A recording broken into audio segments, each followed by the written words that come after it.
Siapa yang paling mulia di antara kita ini semua? Inna akramakum indallah. Yang paling mulia adalah atqakum, yang paling takut kepada Allah Subhanahu wa taala. Boleh jadi yang di luar sana, yang tidak masuk masjid, yang tidak melihat langsung Ustaz Abdul Somad, hanya menyaksikan di layar, lebih takut kepada Allah Subhanahu wa taala. Apapun nama momennya, menanamkan ketakutan kepada Allah Subhanahu wa taala. Sehingga dengan takut itu, takut minum khamar, takut LGBT, takut berzina, takut korupsi, selamatlah kita dunia akhirat insyaallah. Gonjang ganjingnya akhir zaman, kata Nabi, man ya'ish ba'di, siapa yang hidup sesudah aku nanti di akhir zaman, fasayarah ikhtilafan katsira. Ikhtilaf itu begitu banyak. Anginnya kencang, puting beliung, karangnya tajam, dipukul ombak, dihempas gelombang. Jangan bayangkan nanti oleng dan tumbang.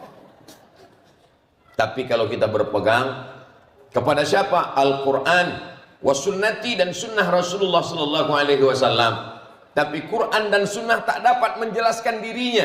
Dia perlu ada orang yang menjelaskannya. Maka penjelas itu adalah warisan ketiga, al-ulama warasatul anbiya. Bapak-bapak kalau punya istri hobinya ngaji, alhamdulillah, insya Allah dia akan jadi wanita solihah. Bapak-bapak yang istrinya belum ngaji, na'udzubillah, berarti sundel bolong, nyi blorong, suster ngesot. Ibu-ibu yang punya suami hobi ngaji, suaminya insya Allah suaminya soleh. Tapi kalau dia tidak ke masjid, tidak peduli kepada ulama, sedangkan Allah saja dia khianati, apalagi kamu, besti.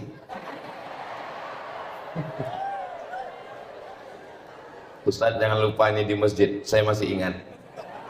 Ngaji ini sampai kapan? Sampai kapan ngaji-ngaji ini? Ngaji ini nggak ada berhentinya. Saya ngajar ngaji kitab yang paling kecil, bidang masing-masing. Kebetulan saya kuliah dulu jurusan hadis. Jadi kitab yang paling kecil Arba'in Nawawi karya Imam Abu Zakaria Muhyiddin Abu Zakaria bin Yahya bin Syaraf, Abu Zakaria Yahya bin Syaraf An-Nawawi. Kitab paling kecil Arba'in, 40 sekian hadis. Khatam Arba'in, ngaji nggak selesai. Pindah lagi ke kitab sekarang Riyadus Shalihin min kalami Sayyidil Mursalin. Nanti kalau atam Riyadus Shalihin, naik lagi ke atas Al-Azkar. Setelah hatinya lembut, zikir, suka ngaji, ingat Allah, ngaji masalah hukum fikih halal haram, pindah ke Al-Hafiz Ibnu Hajar Al-Asqalani. Judul kitabnya Bulughul Maram min Adillatil Ahkam. Baca kitabnya nggak jelas, baca penjelasannya, ditulis oleh Imam As-Sun'ani. Judul kitabnya Subulus Salam Syarah Bulughul Maram. Setelah itu barulah naik kitab atas Jawahirul Bukhari, intisari dari kitab Sahih Al-Bukhari. Setelah itu barulah baca kitab Sahih Al-Bukhari. Berapa jumlah hadisnya Pak Ustadz? 7.275 hadis. Itu kalau kita baca dua kemungkinan, kitabnya khatam atau ustadznya khatam duluan. Jadi selama hayat di kandung badan, selama masih bersemayam ruh dalam jasad, selama kita masih hidup, kita tetap ngaji. Sampai kapan ini Ustadz kita ngaji? Setan belum pensiun, guys.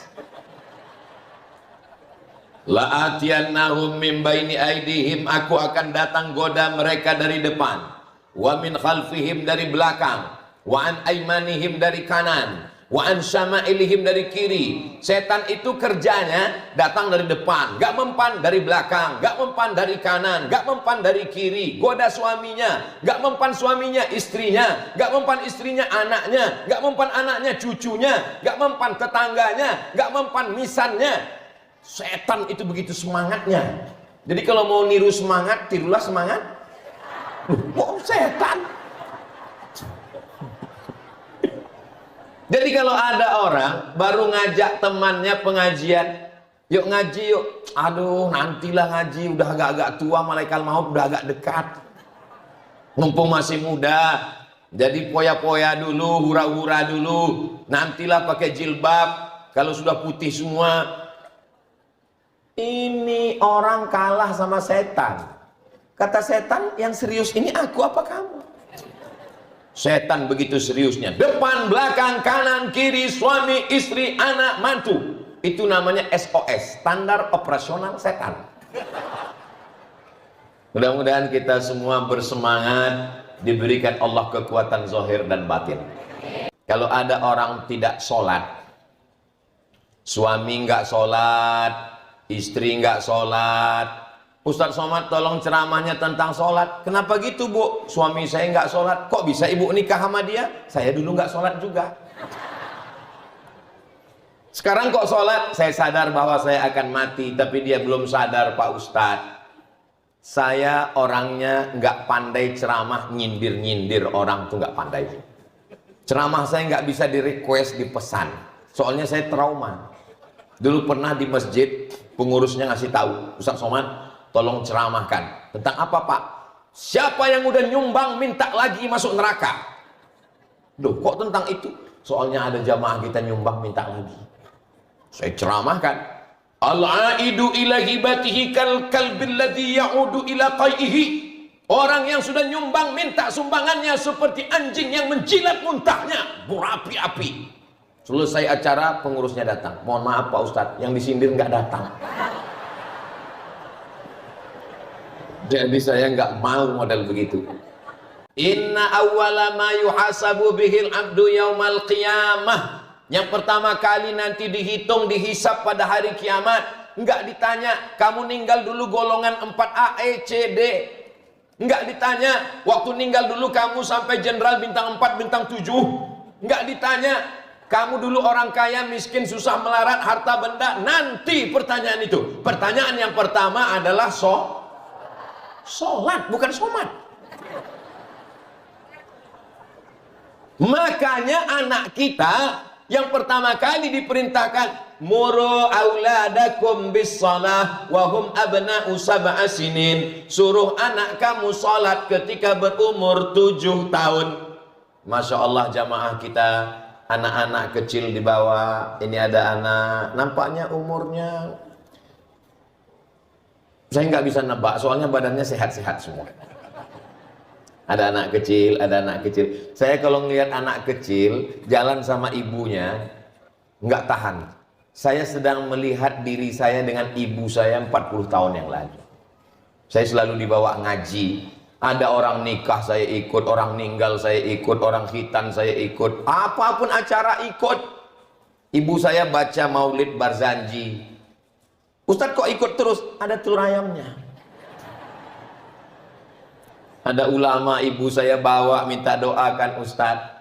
Makanya kalau hari ini ada tausiah, saya melihat ada sedang naik mobil, nampak ibu-ibu bawa anak.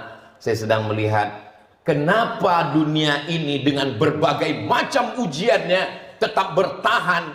Karena ada ibu-ibu yang solehah yang sedang mendidik anak-anaknya menjadi pemimpin masa depan.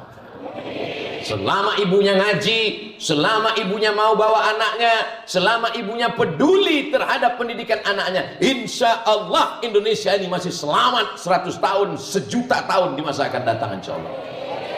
Tapi kalau sudah ibu-ibu tidak peduli lagi dengan anaknya, bu, anak ibu sholat, waduh saya nggak tahu, tugas saya cuma lahir-lahir, saya ini kan pabriknya Pak Ustadz. Itulah pentingnya. Makanya perempuan itu dikatakan an-nisa imadul bilad. Perempuan itu tiangnya negeri, tiangnya Indonesia. Ini laki-laki apa perempuan? Perempuan, bukan hadis. An-nisa imadul bilad bukan hadis. Saya pernah di WA. Assalamualaikum Ustaz Somad. Waalaikumsalam. Itu an-nisa imadul bilad hadis atau bukan? Bukan. Kami mau buat baleho Pak Ustadz. Bisa nggak dibuatkan itu jadi hadis? Loh nggak bisa saya bilang. Ini baleho untuk apa? Untuk caleg Pak Ustaz. Oh nggak bisa saya bilang. Lalu apa kami buat? Buat aja itu kata-kata hikmah.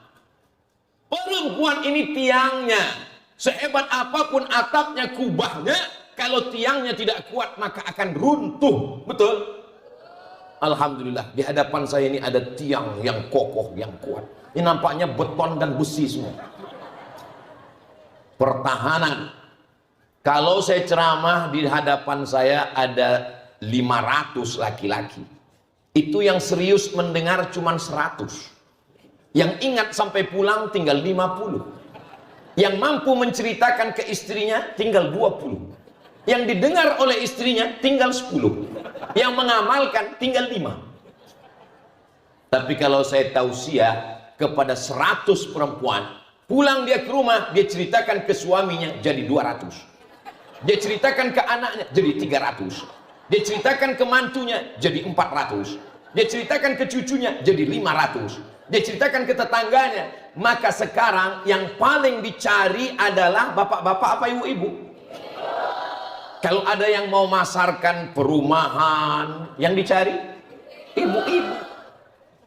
Grup WhatsApp yang paling rame,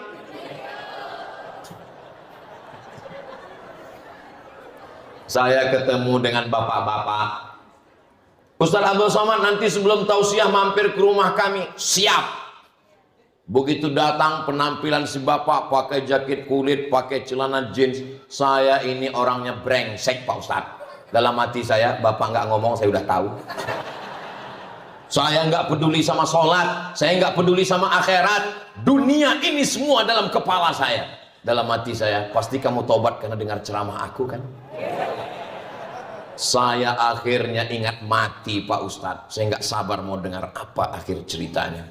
Yang membuat saya tobat itu istri saya Pak Ustadz. Loh, ternyata bukan aku. Istri bapak ustazah? Enggak. Profesor? Bukan. Doktor? Enggak. Siapa dia? Perempuan yang luar biasa. Emangnya dia ngomong apa ke bapak? Ketika pulang Pak Ustadz, pas mau tidur dia ngomong, nanti kalau papa meninggal gimana? Nanti kalau papa meninggal gimana? Hanya 5 kata. Tengah malam saya terngiang Pak Ustadz, nanti kalau papa meninggal gimana? Besok saya mau berangkat ke kantor, nanti kalau papa meninggal gimana? Kata-kata itu menghantui saya Pak Ustadz. Ternyata nggak pakai ayat, nggak pakai hadis, 5 kata, tapi berangkat dari hati akan sampai ke hati. Yang dari hati ke hati, yang dari mulut ke mulut. MLL, multi level marketing. Boleh untuk update status besok pagi. Jadi jangan remehkan perempuan, jangan sepelekan perempuan. Man ala thalatha banatin, siapa yang membesarkan, merawat, mengayomi, melindungi 3 anak perempuan, fa'addabahunna, dididik dengan baik, wa zawwajahunna, nikahkan dengan orang baik-baik, wa ahsana ilaihinna, buat baik sampai mati, falahul jannah, maka surgalah baginya. Ibu-ibu yang punya anak perempuan 3 orang angkat tangan. Masya Allah, udah punya tiket ke surga. Lalu datang seorang sahabat, ya Rasulullah, saya cuma punya anak perempuan 2 orang. Yang 2 pun masuk surga juga, tapi yang 1 nggak ada. Jadi kalau yang masih 1 pulang dari sini tambah 1 lagi. Bapak setuju? Siapkan. Bapak Ibu yang dimuliakan Allah Subhanahu wa taala, la tus'alunna yauma idzin 'anin na'im. Kamu akan ditanya tentang nikmat-nikmat. Bolak-balik berdoa, Rabbi habli minas salihin, Rabbi habli min ladunka dzurriyyatan thayyibah, Rabbana hab lana min azwajina wa dzurriyyatina qurrata a'yun. Tapi anak tidak diperdulikan sholatnya. Alhamdulillah masyarakat kita membawa anak sholat. Pagi tadi ada yang nanya, Ustaz Somad, ya, apakah saya bawa anak saya sholat ke masjid? Bawa. Gak bisa main suruh. Pergi ke masjid, pergi ke masjid, pergi ke masjid. Papa nggak ke masjid, papa udah dewasa. Nggak bisa. Ini anak-anak kita bawa tangannya, kita dulu yang jalan. Anak-anak nggak didorong, anak-anak nggak diperintahkan. Saya ketemu dengan promotor band. Kalau keluar bawa grup band Sumatera, dari mulai Aceh turun Sumatera Utara, Medan turun ke Riau, turun Sumatera Barat, turun ke Jambi, turun ke Palembang, turun ke Bengkulu, turun ke Lampung. Ini ustadz apa super bis? Sampai kembali ke Jakarta, masuk ke Banten, Jawa Barat, Jawa Tengah, Jawa Timur, sampai ke Madura, nggak pulang selama 6 bulan, nggak sholat Jumat, nggak ada ingat Allah Pak Ustaz.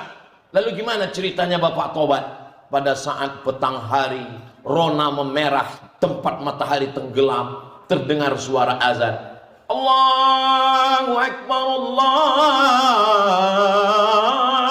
Akbar. Tiba-tiba terbayang wajah ayah saya Pak Ustadz saat dia membawa tangan saya ke masjid. Bergetar tubuh saya, keluar keringat saya, menetes air mata saya. Ternyata dia taubat adalah karena memori masa lalu. Buatkanlah cerita masa lalu yang indah. Ibu-ibu, bapak yang bawa anak malam ini sedang ingin menciptakan masa lalu yang indah untuk mereka di masa depan nanti, insya Allah. 20 tahun akan datang, mereka menikah, punya istri, punya anak, jadi pengurus masjid. Mereka buat tabligh akbar di tahun 2043. Penceramah masih saya. Bapak ibu waktu itu udah banyak yang meninggal. Kenapa mereka buat pengajian? Mereka ingat dulu waktu kecil kami dibawa, waktu itu tausiah Ustaz Somad. Mereka cari di daftar masjid nama Ustaz, Ustaz Budi masih ada. Karena masih ada, saya bilang masih ada. Ustaz Bil Bakhtiar masih ada. Senior-senior saya takut bilang udah meninggal. Dapat nomor, oh ini Ustaz Somad, mereka telepon. Assalamualaikum. Waalaikumsalam. Suara saya udah berat waktu itu. Ini betul nama Ustaz Somad? Betul. Yang dulu tausiah pada tahun 2023? Tidak salah lagi. Ustaz masih hidup? Iya masih lah. Bisa datang ke masjid kami Pak Ustaz? Insya Allah I'm coming. Tapi waktu itu saya udah nggak bisa berdiri lagi. Waktu itu udah pakai kursi dah. Ini Ustaz kok berdiri? Saya masih kuat berdiri. Kenapa Ustaz nggak pindah-pindah? Tadi dikasih tahu Ustaz, ini pentasnya yang bagian ini lembut. Tripleknya agak. Itu maka saya di sini terus.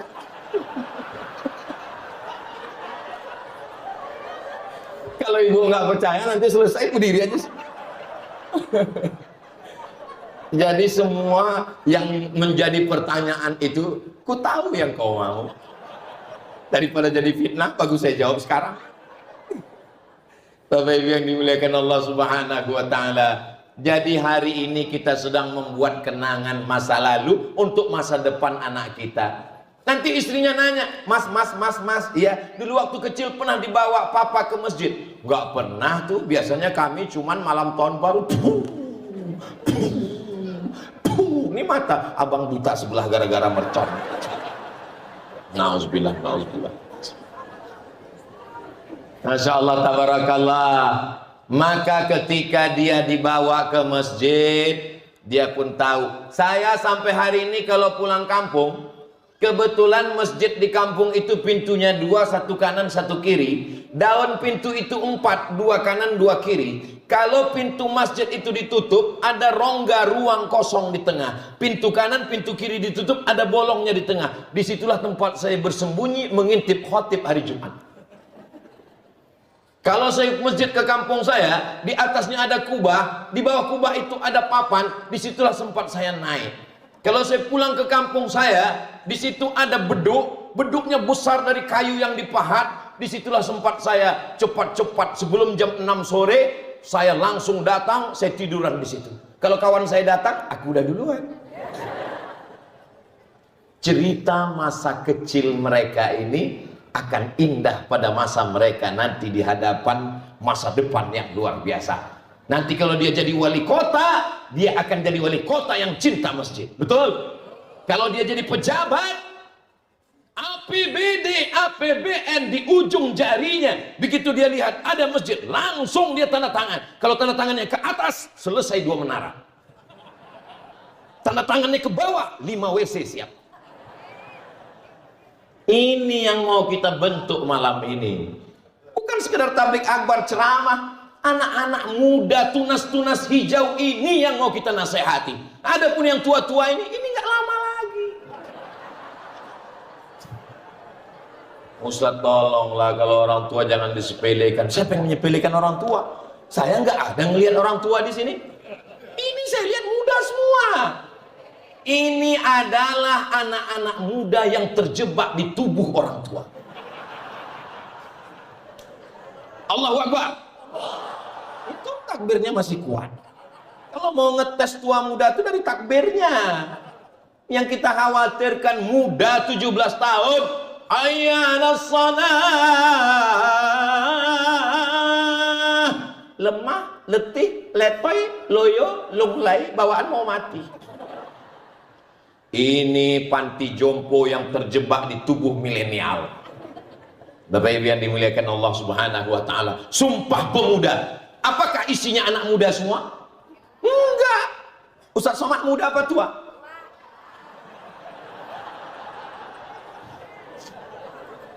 Jamaah yang dimuliakan Allah Subhanahu wa taala. Anak-anak ini kita bawa ke masjid. Ustaz Somad, saya kurang setuju kalau anak dibawa ke masjid. Usia ini ada namanya mumayyiz. Mumayyiz itu sudah bisa membedakan mana kotoran, mana makanan. Kalau kita kasih perintah larangan, dia merespon. Nah, dia diam. Itu bawa ke masjid. Tapi ada anak ketika kita kan, dia balik lagi. Itu jangan, itu jangan. Itu sumber kekacauan. Kita khawatirkan ada orang tua sholat, kacamatanya waktu rukuk takut jatuh, dia letakkan di bawah. Begitu takbiratul ihram, Allahu Akbar, anak yang tadi dia pun mulai lari. Bapak yang kacamatanya waktu kena injak begitu loh, gitu dia. Ini tinggal menunggu salam, ini tinggal menunggu salam. Khawatirnya nggak sampai salam. Begitu salam, saat tahiyatul ini udah menggeletar ini. Assalamualaikum warahmatullahi wabarakatuh. Anak kau, memang anak setan. Pasti bapaknya juga setan. Selesai, hancur, hancur, hancur. Ini kita jaga. Maka anak mumayyiz umur 4 tahun, 5 tahun yang sudah bisa. Lalu kemudian ketika di masjid ini, Ustaz Somad, kalau anak-anak kecil itu sopnya di mana? Kata Syekh Atiyah Saqar, Mufti Al-Azhar, tempat kami belajar dulu, mengatakan anak kecil itu dibuatkan sop khusus di belakang. Emangnya kenapa kalau anak saya di sop di samping saya? Apa salahnya? Memangnya anak saya ini najis? Anak bapak nggak najis, Pak. Tapi ujung senapan angin ada najisnya. Belum di khitan. Yang senyumnya terlambat, lama loadingnya. Ini belum dipotong. Dan nggak mungkin kita angkat satu petugas di pintu untuk meriksa. Udah, ini di depan. Ini belum, ini belum. Nggak mungkin. Nah itu. Yang kedua, kenapa anak itu tidak boleh satu sop dengan orang dewasa? Karena banyak anak-anak ini wudhunya nggak sempurna. Saya ngelihat sendiri. Ketika keran air dihidupkan, diambil, matanya jeng. Habis mata, langsung buka, tendang-tendang ya ada air. Ini true story, kisah nyata. Ustaz kok tahu? Anak saya. Hazik, ini wudhunya kok gini, saya bilang. Ini kenapa nggak basah? Ini sampai ini basah ini semua. Ini sikunya, ini kakinya, ini harus masuk kelingking, jadi celah-celahnya, tumitnya harus basah. Nggak pernah bosan. Kita kasih tahu dia terus. Itulah nilai ibadah. Maka setiap dia mengajar istrinya, mengajar anaknya, ajarkan Al-Fatihah anak kita. Guru mengaji saya pertama kali, a i u babi butati tu sasi su, ibu saya. Maka sampai hari ini kalau saya ceramah, kalau saya tausiah, pahalanya mengalir ke orang tua saya. Ibu ajarkan Al-Fatihah ke anaknya. Bismillahirrahmanirrahim. Rohnya tebal nak. Bismillahirrahmanirrahim. Bukan roh. Tapi gosok gigi dulu. Kalau enggak khawatir nanti dua kemungkinan. Kalau enggak anaknya pingsan, ibunya pingsan. Bismillahirrahmanirrahim. Masya Allah. Teruskan nak. Alhamdulillahi Rabbil Alamin. Bukan a. Alhamdulillahi Rabbil Alamin. Ar-Rahmanir-Rahim. Maliki Yaumiddin. Mimnya panjang nak. Karena bacaan kita hafs bukan warsh. Maliki Yaumiddin. Iyyaka na'budu wa iyyaka nasta'in. Pakai tasydid nak. Iyyaka na'budu wa iyyaka nasta'in. Ihdinas sirata, bukan sirata. Ada so, ada sa, ada tha, ada sya. Ini bahasa Arab. Bukan berarti karena bahasa Arab lalu mau fasih assalamualaikum wassalatu wassalam. Ihdinas siratal mustaqim, pakai qafna bukan mustaqim. Ihdinas siratal mustaqim. Mustaqim. Siratal laji. Jangan ji. Ada za, ada za, ada za, ada ja. Siratal ladzi za. Lekatkan ujung lidah di ujung gigi. Permisi Pak Ustadz, mau kemana? Gigi tinggal di rumah. Siratal ladzina an'amta alaihim ghairil maghdubi, dotnya tebal, ghairil maghdubi alaihim waladdallin.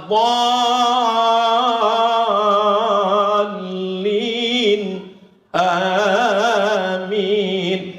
Anak-anak kita ini akan menjadi imam pada waktunya nanti. Saya tausiah, tinggal di hotel, sarapan pagi. Pas lagi sarapan pagi, datang ibu-ibu, nggak tahu dari kantor dinas mana. Ustaz Somad ya? Mirip. Oh enggak, ini Ustaz Somad. Memang betul. Alhamdulillah bisa ketemu Ustaz.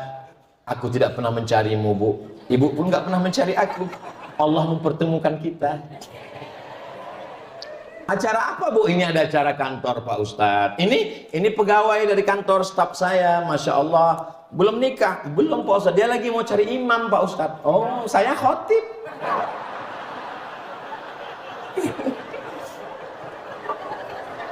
Dia cari imam. Lalu kemudian semua ibu-ibu, kepala dinas, kepala badan, kepala kantor, bukan anak kandungnya, anak buahnya pun ingin dia carikan imam. Bapak siap jadi imam? Alah, takut. Begitulah setianya mereka, Bu. Memang antara takut dengan setia ini beda tipis. Bapak Ibu yang dimuliakan Allah Subhanahu wa taala, ajarkan anak kita Al-Fatihah. Maka satu hari dia akan baca subuh, zuhur, asar, maghrib, isya, qabliyah, ba'liyah, tahajud, witir, duha, tarawih. Pahalanya mengalir ke kita sampai hari kiamat insyaallah. Amin. Salat, salat, salat. Jangan sampai anak kita tidak salat. Walaupun harta kita banyak, tinggal rumah besar, tinggal mobil besar, tinggal istri besar. Yang kita bawa adalah anak kita bangun di tengah malam. Allahu Akbar. Bismillahirrahmanirrahim. Yasin. Selesai itu dia baca Rabbighfirli wa liwalidayya warhamhuma kama rabbayani shaghira. Di mana dia salat? Di tempat ibu salat dulu.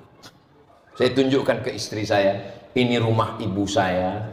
Ini sajadah tempat dia sholat dulu. Ini Quran yang selalu dia baca. Sampai hari ini tidak saya robah tempatnya. Kalau saya rindu, saya duduk, saya sholat, saya baca. Saya peluk mukenanya, saya peluk kainnya. Terasa mengobati hati yang kering.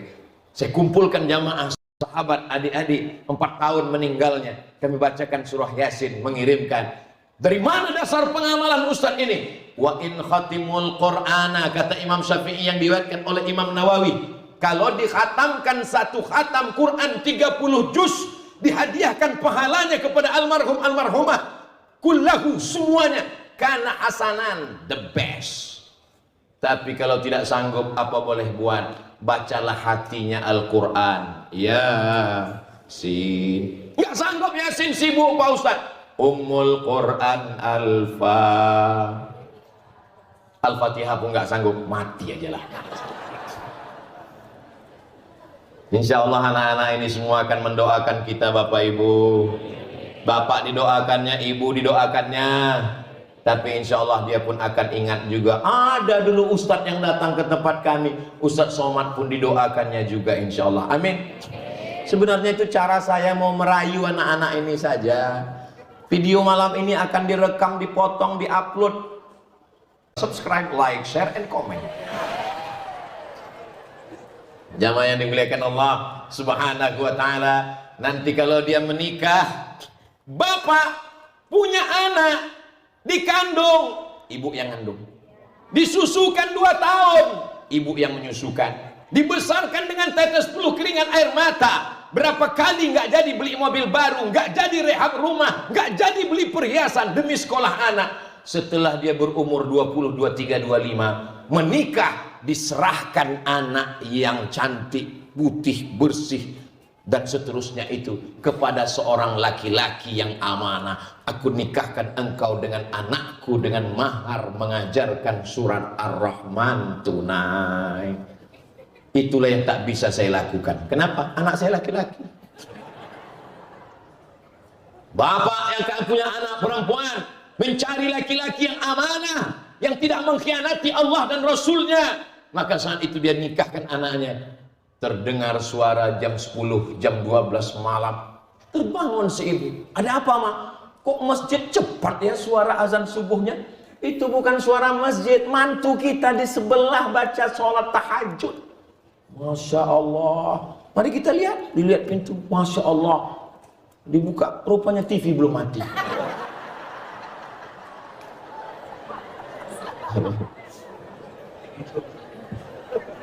Dia bangunkan istrinya, dia ambil air, dia percikkan. Bangun sayang. Itu kalau baru nikah. Bangun! 20 tahun. Air apa ini? Sajadah cinta. So sweet. Bismillahirrahmanirrahim. Ar-Rahman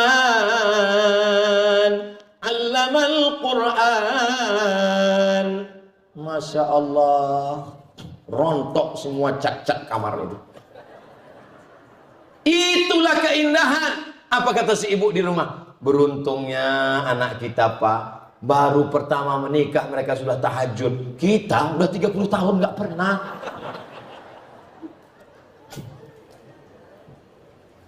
Tapi saya Pak Ustadz belum bisa jadi imam Pak Ustadz. Masa nggak bisa jadi imam? Bisa Pak Ustadz, tapi nggak ada suaranya. Nggak apa-apa. Latihannya imam zuhur aja dulu. Imam zuhur itu modalnya nggak perlu Ar-Rahman, nggak perlu Fatihah, nggak perlu Yasin. Karena semuanya silent. Modalnya cuman Allahu Akbar. Allahu Akbarnya meyakinkan. Allahu Akbar. Allahu Akbar. Saking grogi ya. Allahu Akbar. Kata makmum di belakang, Sami Allah kali. Kalau mau ngasih tahu Subhanallah. Ini udah pakai Sami Allah pakai kali. Gak belajar fikih. Tapi insya Allah masjid kita nggak ada yang begitu, karena mereka belajar dengan para asatiz alumni Al-Azhar Kairo Mesir, universitas tertua di dunia, terhebat. Betul? Bangga tidak Bapak Ibu punya ustadz-ustadz yang dari Al-Azhar Kairo Mesir? Allahu Akbar. Kenapa ustadz bertakbir? Supaya jangan ada merasa besar di dalam diri. Engkaulah Ustadz Abdul Somad dari Mesir. Allahu Akbar. Makanya saya kalau dipuji orang, Masya Allah tausiahnya Ustaz. Allahu Akbar. Sertakan Allah. Ini kadang orang nggak menyertakan Allah dalam hidupnya. Ibu, ya ini anak ibu. Iya, anaknya cantik ya. Mestinya Alhamdulillah, Masya Allah, Tabarakallah. Begitu, ini enggak. Anaknya cantik ya. Siapa dulu mamanya? Mana? Sertakan Allah. Apapun yang terjadi, hidup ini tidak akan lelah kalau kita lillah. Betul?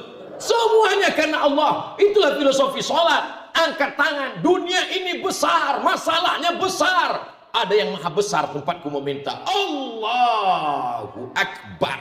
Tapi angkat tangannya tetap nggak lewat daun telinga. Jangan mentang-mentang masalahnya besar. Allah. Ente tadi sholat angkatnya tinggi, masalah terlalu besar. Tetap seatas daun telinga. Allahu Akbar. Tapi saya lihat kawan saya itu ngangkatnya cuma sebahu Pak Ustadz. Allahu Akbar. Itu bukan ketiaknya sakit. Memang riwayat hadisnya dua. Yang satu itu mengatakan hazwa mankibaihi, sampai sejajar dengan bahunya.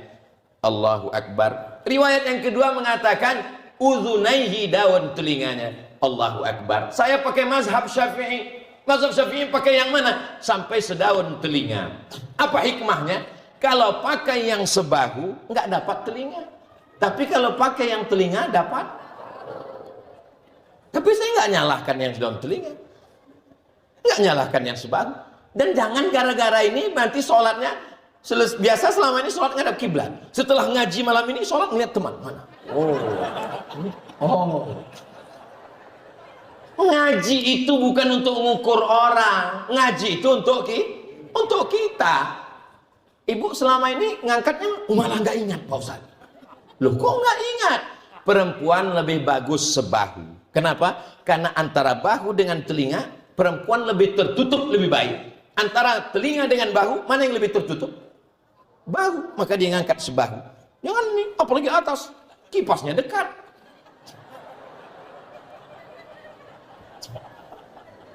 Allahu Akbar. Kita kalau di Saudi Arabia takbirnya pendek. Allahu Akbar. Lalu mubalignya di belakang suaranya panjang. Allahu Akbar. Tapi kalau Ustaz Somad yang jadi imam, panjang takbirnya. Allahu Akbar. Kenapa Ustaz panjang takbirnya? Saya masang niatnya dalam takbir. Sholatnya apa? Sholat Isya. Berapa rakaat? 4 rakaat. Jadi imam mau jadi makmum? Jadi imam. Usolli fardal Isya 4 rakaatin adaan makmuman lillahi ta'ala. Saya pasang niat itu dalam takbiratul ihram. Itu mazhab Syafi'i. Allahu Akbar. Jadi kalau orang takbirnya pendek, itu niatnya bukan di dalam takbir, tapi sebelum takbir dia sudah berniat. Saat takbir, takbirnya kosong. Allahu Akbar.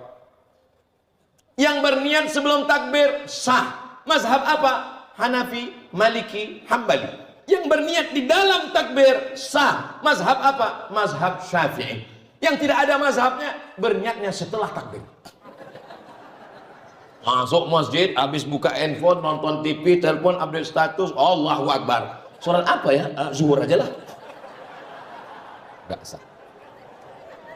Karena makna niat adalah al-qasdu, menyengaja, bukan nggak sengaja melaksanakan sholat sejalan muqtarinun bin niyah, sejalan dengan niat, perbuatan sejalan dengan niat. Allahu Akbar.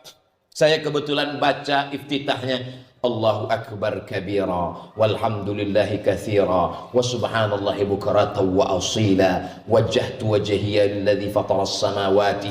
Kebetulan teman saya yang di sebelah lain iftitahnya. Allahumma ba'id baini wa baina khataayaya kama ba'adta bainal masyriqi wal maghrib. Dua-duanya ada riwayat hadisnya. Jangan gara-gara ini malah kita bertikai di masjid. Yang satu, Allahumma ba'id baini wa baina khataayaya. Yang satu, Allahu Akbar kabir.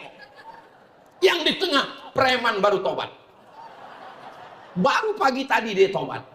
Sholat pertamanya, sholat zuhur itu. Mendengar dua orang ini berkelahi, akhirnya dia mikir, dulu waktu kami di luar sana sangat solid. Apa nama majelisnya? Majelis gaple. Sekarang dalam masjid orang kelahi, mendingan aku gak jadi sholat. Di mana ketenangan? Ketenangan ada di dalam masjid. Tapi ada juga orang yang sholat ini kita nggak tahu dia baca apa. Allahu Akbar. Pas ditanya, ente baca apa? Allah tahu apa yang ada di hati. Tuntunannya bukan perasaan. Sholat ini ikut Nabi. Datanglah seorang tabi'in. Tabi'in gak ketemu Nabi, dia ketemu sahabat Nabi, bukan sahabat UAS. Lalu dia datang ke sahabat Nabi namanya Khabbab ibnul Ars. Ya Khabbab, ya, kamu sahabat Nabi? Betul. Pernah ngeliat Nabi sholat? Iya. Nabi itu kalau sholat mulutnya bergerak atau diam aja? Nabi kalau sholat mulutnya bergerak. Allah. Dari mana kamu tahu Nabi itu kalau sholat mulutnya bergerak? Bittirabi lihyatih, saya lihat jenggotnya bergoyang. Kenapa jenggotnya bergoyang? Karena dagunya bergoyang. Kenapa dagunya bergoyang? Karena mulutnya, rahangnya bergerak. Bismillah.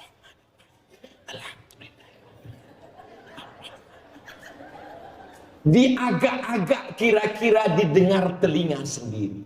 Ada juga orang soleh sampai kuat sekali. Alhamdulillah. Ini sholat apa film horor? Jadi kata Syekh Ali Jum'ah, dengan membaca, mengatur nafas, itu membantu kekhusyuan. Dibaca, sholat zuhur, sholat asar, qobliyah, ba'diyah, dibaca, mulutnya bergerak, dan diatur nafasnya, itu membantu kekhusyuan. Bismillahirrahmanirrahim. Alhamdulillah. Ini karena mau cepat, iftitah, fatihah, ayat, satu nafas.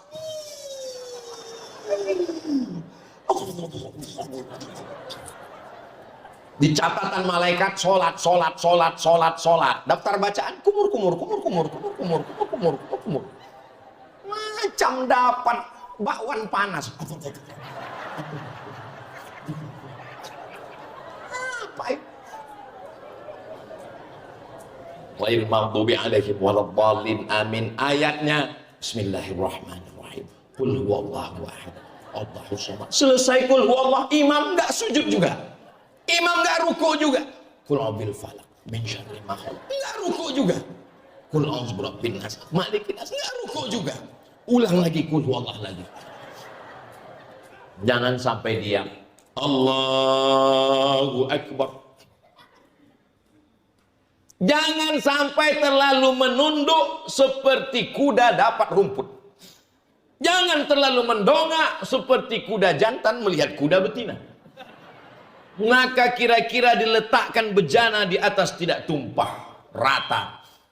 Gimana cara ngukurnya? Nanti sholat depan cermin lihat. Subhana rabbiyal azimi wa bihamdihi, subhana rabbiyal azimi wa bihamdihi, subhana rabbiyal azimi wa bihamdihi. Sedikit-dikitnya tasbih 3, sedangnya 5, sebanyak-banyaknya 7 kalau jadi imam. Tapi kalau sholat sendirian, terserahlah. Nabi pernah sujudnya sepanjang ayatnya, tapi sholat sendirian. Jangan waktu jadi imam sepanjang ayatnya, pas bangun lihat ke belakang, makmum sudah walk out semua. Sami'allahu liman hamidah, pendek. Ini ada yang baca panjang. Sami'allahu liman hamidah. Ente kok panjang? Rupanya nama istrinya Hamidah. Mohon maaf Bu Hamidah yang kesini. Rabbana lakal hamdu mil'us samawati wa mil'ul ardi wa mil'u ma syi'ta min syai'im ba'du. Ketika sedang sujud, la yabruku ahadukum kama yabrukul ibilu. Jangan kamu turun ke bawah seperti turunnya onta, tangannya duluan baru kaki. Itu pendapat jumhur mayoritas ulama. Maka saya pakai mazhab Syafi'i, yang duluan turun adalah lututnya. Allahu Akbar, habis lutut baru tangan.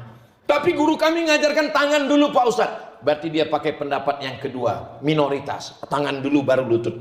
Mau lutut dulu berarti mayoritas. Jumhur mau tangan dulu, asal jangan kening dulu. Itu nggak ada mazhab apa itu. Allahu Akbar, tangan baru kening. Ustaz Somad, apakah mesti menyentuh lantai kening dan hidung? Afdal sunnah. Sallu kama ra'aitumuni usalli. Itulah mengapa peci Ustaz Abdul Somad agak ke atas sedikit. Jangan sampai sholat. Nah, kening ini menempel.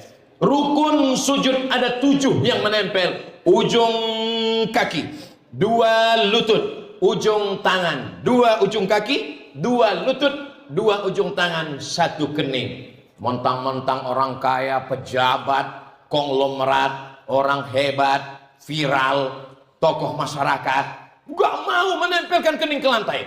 Pas sujud, Allahu Akbar, tempel ke tiang.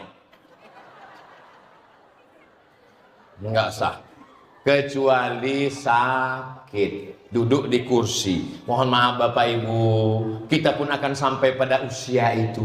Ayah kita, ibu kita yang sakit, jangan larang ke masjid. Papa sakit, mama buat malu aja, di rumah aja. Oh jangan, bawa dia ke masjid. Ibu juga begitu, kalau ada suami sakit, bawa ke masjid. Dengan ke masjid itu bangkit semangatnya, sehat dia insya Allah. Amin. Mama, bawa aku ke masjid. Itulah dulu waktu sehat nggak mau, sekarang udah sakit mau ke masjid, mati aja. Jangan. Nggak apa-apa Pak, biar aku yang bawa. Ayo kita ke masjid. Insya Allah ini nggak lama Pak, nggak sampai hari Jumat selesai insya Allah. Ya Pak. Siapkan kursi di Mesir Bapak Ibu. Waktu kami kuliah dulu, itu di samping kanan ada 3 kursi, di kiri ada 3 kursi. Resop 2 juga begitu. Maka yang tidak sanggup berdiri disediakan kursi di samping. Waktu pertamanya tegak, Allahu Akbar. Nanti ketika imam ruku baru duduk. Ketika sujud rukuknya agak tidak sampai ke bawah. Maka jangan sampai tidak sholat sama sekali. Kenapa? Karena orang yang tidak bisa sholat berdiri duduk, yang nggak bisa duduk baring miring ke arah kiblat. Kepala di sini, kaki di sini, miring ke arah kiblat. Nggak bisa berdiri, nggak bisa berbaring, telentang, pakai isyarat mata. Allahu Akbar, Allahu Akbar. Nggak juga bisa kita sholatkan. Pergi ke rumah sakit, ada tetangga kawan sahabat handai tolat, sedang terbaring di ruang, tertulis di atas ICU. I see you, you don't see me. Ustaz Somad, iya Bapak. Nanti habis pengajian bisa kami bawa ke rumah sakit? Bisa.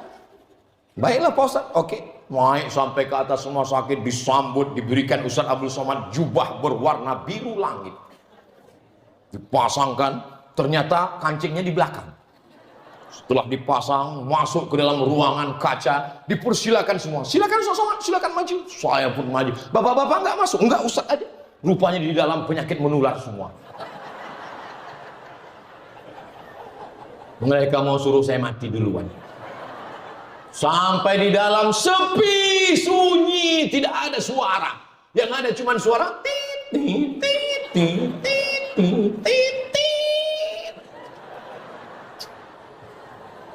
Bismillahirrahmanirrahim, bismillahirwafi, bismillahirkafi, bismillahirmuafi, bismillahilladzi la yadurru ma'asmihi syai'un fil ardi wala fis sama wa huwas samiul alim. Ya Syafi ya Kafi, engkau maha menyembuhkan, engkau maha menyehatkan. Sehatkan saudara kami ini ya Allah. Wa'idzuka bi kalimatillahi tammati min kulli syaitani wa hammati wa min kulli ainil lamma. Meleleh air matanya. Saya kaget, kok dia nangis? Pak dokter, kenapa dia nangis? Selama ini kalau Ustadz datang dia salami Ustadz. Selama ini kalau Ustadz datang dia tersenyum. Sekarang tangannya tidak bisa terulur, senyumnya bisa mengembang, tapi dia mendengar suara Ustadz. Baru saya makin yakin hadis Nabi SAW. Ternyata orang yang sakit, orang yang koma, orang yang sakratul maut, pendengarannya tetap. Makanya berarti kalau bapak sakit, ibunya ngomong macam-macam di samping. Walaupun sedang koma, ini gimana surat rumah, surat tanah, dia dengar. Takutnya dia ngomong, belum lagi. Ternyata telinga mendengar. Pak dokter yang bilang, Ustaz Somad tahu ada seperti keong di dalam. Iya, itu tetap mendengar Pak Ustaz. Dan air mata adalah satu-satunya respon. Nanti sampai masanya kita merespon dengan air mata. Menangis dia karena dia kenal suara ini adalah suara Ustaz Somad. Allahu Akbar, Masya Allah, Tabarakallah. Apa yang dia rasakan waktu koma itu Pak dokter? Kata Pak dokter, mohon maaf Pak Ustaz, saya belum pernah koma. Ada satu jamaah kita di Jakarta, sampai masuk ke dalam rumah sakit, kata dokter, bawa pulang ke rumah. Kenapa dibawa pulang ke rumah? Nggak ada harapan lagi. Begitu mau dibawa pulang ke rumah, tiba-tiba dia duduk. Yang sudah koma duduk. Ditanya sama istrinya, kenapa mas tiba-tiba sadar? Waktu saya sedang koma itu datang Ustaz Abdul Somad. Apa kata dia? Ustaz Somad nanya, kapan tablik akbar? Akhirnya keluarganya nelpon. Assalamualaikum Ustaz Abdul Somad. Waalaikumsalam. Bisa kita buat tablik akbar pengajian? Insya Allah. Saya pun datang. Saya tanya, apa betul Bapak waktu koma itu ngelihat saya? Betul Pak Ustaz. Apa kata saya waktu itu? Kapan tablik akbar? Lama saya mikir, kenapa dia ngelihat saya waktu koma? Otak saya berpikir. Akhirnya saya tanya, Bapak kalau pagi mau berangkat ke kantor, apa yang Bapak lakukan? Nonton ceramah Ustaz. Kalau mau tidur malam, apa yang Bapak lihat terakhir? Ceramah Ustaz. Ketika sedang di kantor, waktu kosong, apa yang Ustaz lihat? Bapak lihat? Ceramah Ustaz. Ternyata, apa yang sering kita lihat, apa yang sering kita tonton, apa yang sering kita dengar, itulah yang akan datang waktu kok. Bayangkan kalau selalu melihat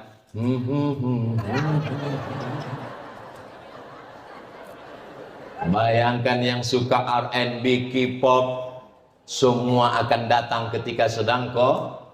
Allahumma salli ala Sayyidina Muhammad wa ashghili zalimin bizalimin wa akhrijna min bainihim salimin wa ala alihi sallallahu rabbuna ala nuril mubin Ahmad al-Mustafa sayyidil mursalin wa ala alihi wa sahbihi ajma'in wa ala alihi wa sahbihi ajma'in. Kalau kita selalu melantunkan sholawat, itulah yang akan terngiang waktu kita nanti akan sakaratul maut insyaallah. Itu maka selesai sholat, subhanallah, subhanallah, subhanallah, subhanallah, terdengar, terngiang, terpikir, tersebut, alhamdulillah, alhamdulillah, alhamdulillah, alhamdulillah. Saya kebetulan kalau jadi imam, itu zikirnya saya baca jahar. Tapi saya nggak nyalahkan yang sir. Ada juga imam kita biasanya sir. Nggak salah. Kenapa Ustaz baca jahar? Saya mau makmum mendengar itu. Dan ada mu'alaf baru masuk Islam, ada anak kecil, ada yang baru tobat. Mereka ini belum tahu apa bacaannya.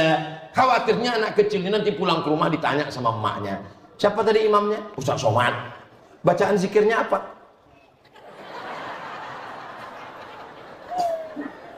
Jadi kalau saya baca jahar, anak-anaknya bisa jawab subhanallah, subhanallah, subhanallah. Pelan, kita ngajar mereka. Jangan kita ajar mereka nggak benar.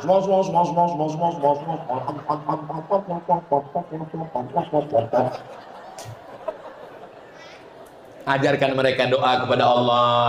Doa, kalau saya doa nggak panjang-panjang, 10. Allahumma inna nas'aluka salamatan fid din, selamat dalam agama, wa afiatan fil jasad, sehat badan, wa ziyadatan fil ilmi, nambah ilmu, wa barakatan fil rizki, rezeki berkah, wa taubatan qablal maut, tobat sebelum mati, wa rahmatan indal maut, dapat rahmat ketika mati, wa maghfiratan ba'dal maut, ampunan setelah mati.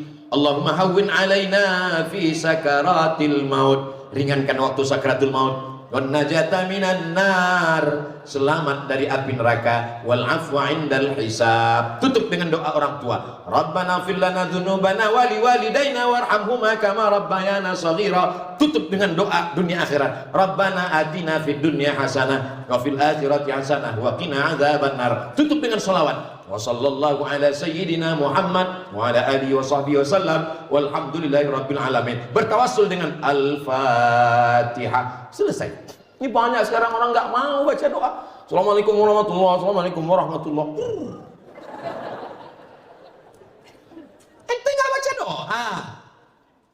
Doa yang lama aja belum diterima, masa nambah doa baru? Apa ini? Doa ini ibadah. Sholat kita nggak tahu diterima, kita husnuzan pada Allah. Kenapa kita tetap terus sholat? Karena sholat adalah ibadah. Doa ini silahul mu'min. Doa terus. Kamu kok nggak pernah ikut doa? Doanya nggak sesuai sama saya, Pak Ustaz. Kenapa? Imamnya minta hujan, saya jual es krim. Loh. Yang yang diminta itu rahmatnya. Ini nggak ngerti. Kamu kenapa nggak ikut doa? Saya nggak ikut doa Pak Ustadz karena imamnya marah-marah terus. Mau.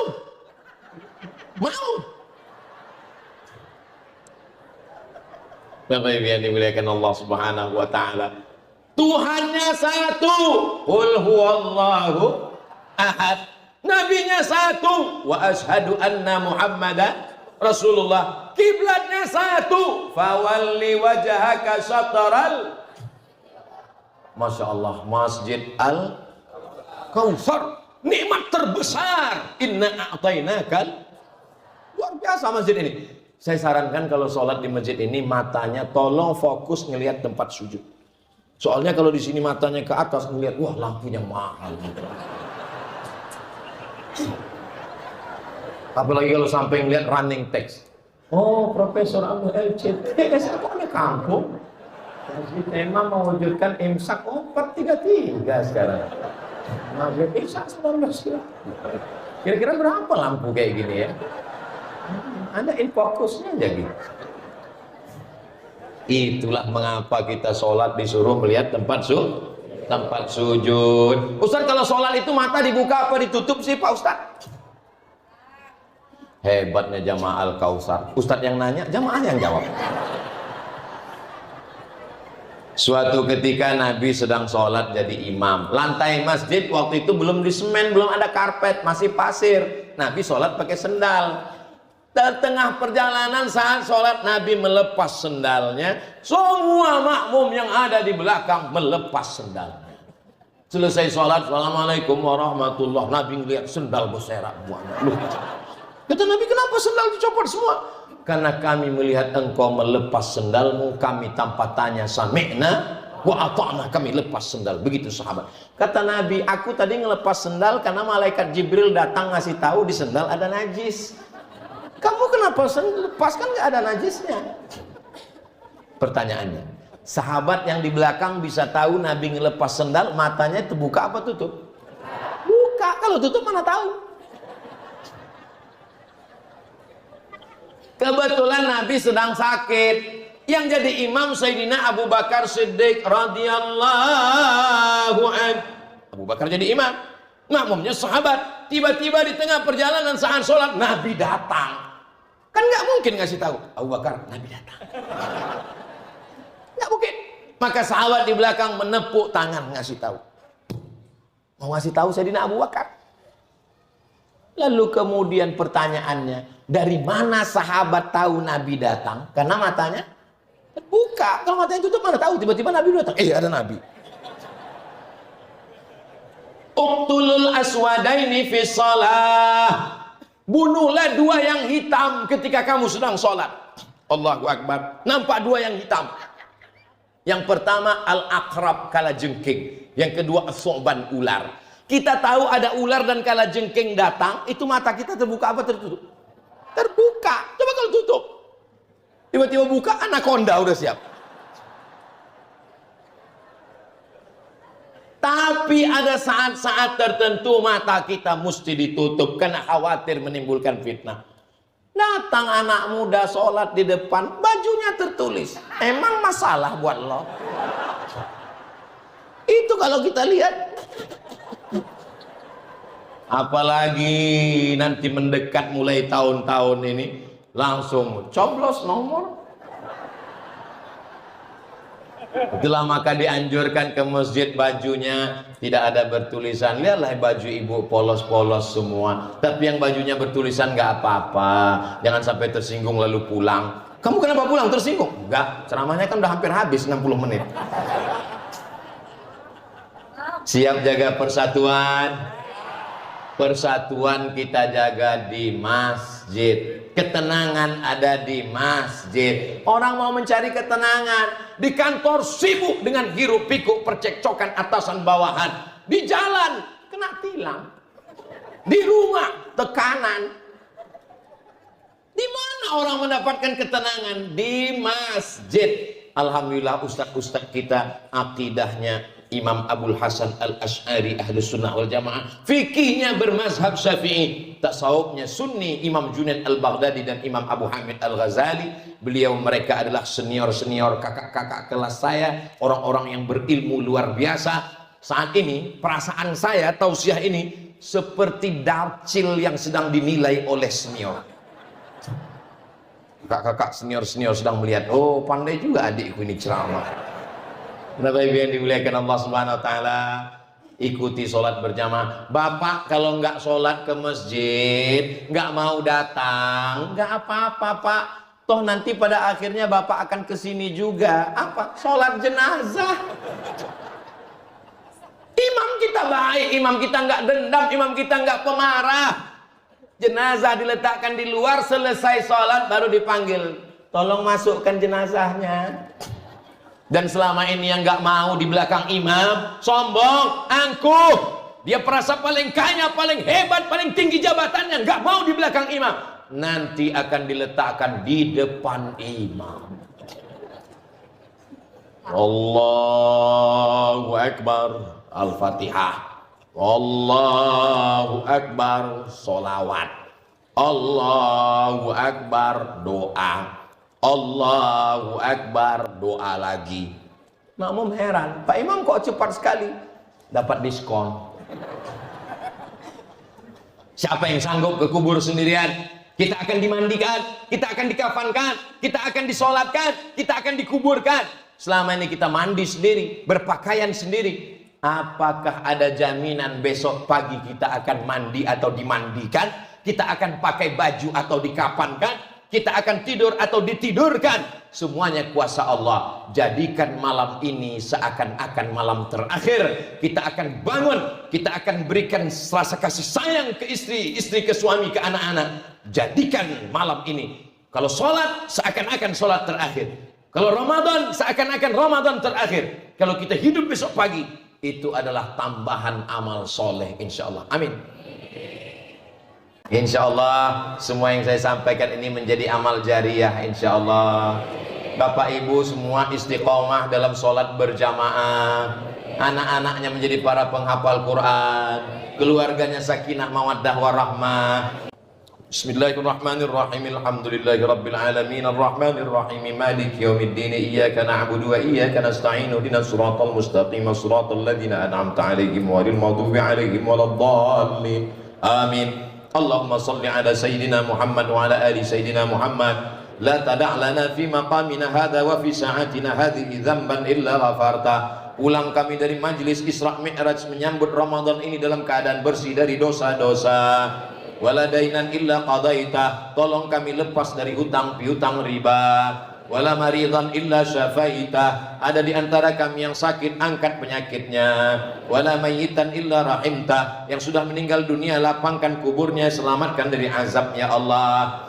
Wala aziban illa zawajta. Yang belum menikah, temukan dengan jodoh yang baik-baik. Wala raghiban illa anjabta. Yang belum punya keturunan, berikan anak yang soleh solihah, penghafal Quran, mujahid fi sabilillah. Wala hajatan min hawaijid dunya wal akhirati laka ridha wa lana fiha shalah. Segala hajat dunia, hajat akhirat baik bagi kami dan engkau ridha, illa qadaitaha wa yassartaha. Mudahkan dan tunaikanlah ya Allah. Ya muyassir kulla asir. Wahai engkau yang memudahkan segala yang sulit, mudahkan segala urusan kami, urusan dunia, urusan akhirat.